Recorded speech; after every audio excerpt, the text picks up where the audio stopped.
राजा विक्रम और न्याय की परीक्षा। बहुत समय पहले की बात है। प्राचीन भारत में उज्जैन नामक राज्य था। उस राज्य के राजा थे राजा विक्रमादित्य। वे बहुत ही न्यायप्रिय, बुद्धिमान और प्रजा से प्रेम करने वाले शासक थे। उनके न्याय की चर्चा दूर दूर तक होती थी। एक अनोखी शिकायत। एक दिन दरबार लगा हुआ था। तभी दो किसान दरबार में आए। दोनों बहुत चिंतित दिख रहे थे। उन्होंने राजा को प्रणाम किया और कहा, महाराज, हमारे खेतों के बीच एक आम का पेड़ है। दोनों ही उस पेड़ को अपना बताते हैं।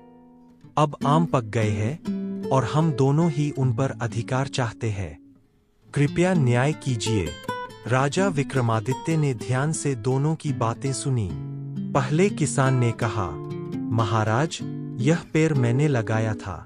मैं रोज इसकी देखभाल करता हूँ। दूसरे किसान ने कहा, नहीं महाराज, यह पेड़ मेरे खेत की जमीन पर है, इसलिए यह मेरा है। दोनों की बातों में सच्चाई लग रही थी। राजा ने तुरंत फैसला देने के बजाय सोचने का निश्चय किया। राजा की योजना।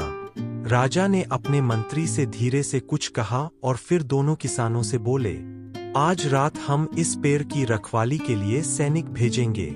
अगर कोई व्यक्ति चोरी से आम तोड़ने आएगा तो उसे पकड़ लिया जाएगा। दोनों किसान सहमत हो गए और अपने अपने घर चले गए। राजा ने सैनिकों को आदेश दिया कि वे छुपकर पेड़ के पास निगरानी करें। साथ ही उन्होंने सैनिकों से कहा कि अगर कोई व्यक्ति पेड़ की चिंता में आता है तो ध्यान से देखना कि वह कैसा व्यवहार करता है। रात की घटना। रात गहरी हो गई। चांदनी चारों ओर फैली थी। सैनिक पेड़ के पास छिपे हुए थे। कुछ देर बाद पहला किसान वहां आया।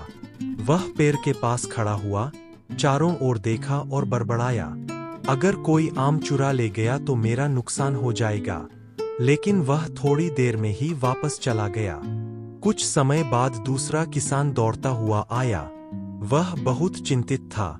उसने पेड़ को हाथ लगाया और बोला, हे भगवान, मेरे पेड़ को कोई नुकसान न पहुंचे। वह पूरी रात वहीं बैठा रहा और पेड़ की रखवाली करता रहा।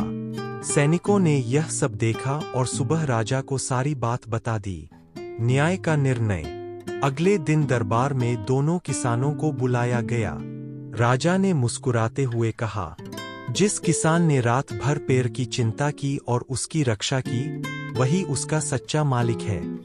दूसरा किसान चकित रह गया, जबकि पहला किसान शर्मिंदा हो गया। उसने स्वीकार किया कि वह पेड़ उसका नहीं था। राजा ने समझाया, सच्चा मालिक वही होता है जिसे अपनी वस्तु से सच्चा प्रेम हो और जो उसकी रक्षा के लिए तत्पर रहे। शिक्षा। राजा विक्रमादित्य का यह न्याय पूरे राज्य में प्रसिद्ध हो गया। लोगों ने समझा कि केवल अधिकार जताना पर्याप्त नहीं है, बल्कि जिम्मेदारी निभाना भी आवश्यक है। इस कहानी से हमें यह शिक्षा मिलती है कि सच्चाई और जिम्मेदारी हमेशा जीतती है।